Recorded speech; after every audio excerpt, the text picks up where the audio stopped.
disertai angin yang sangat-sangat luar biasa.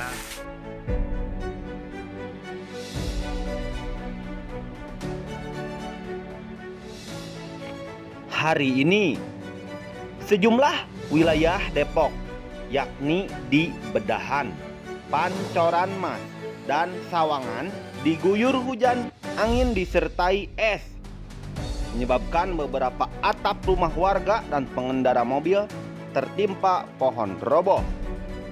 Untuk yang di jalan Kali Licin, Pancoran Mas, pohon mahoni pinggir jalan tumbang, serta batang mengganggu pengendara motor yang melintas.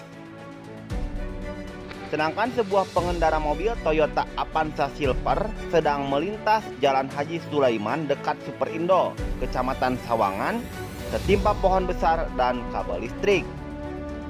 Akibat dari pohon tumbang di mana-mana, membuat lalin atau lalu lintas di Jalan Raya Mukhtar alami kepadatan lantaran banyak yang menghentikan kendaraannya lantaran hujan angin yang sangat kencang. Kawan-kawan viewers channel YouTube Mahira, waspada, Depok saat ini dilanda hujan es dan angin kencang. Hujan deras, butiran es kecil-kecil disertai angin kencang melanda sebagian wilayah kota Depok Minggu 15 Mei 2022.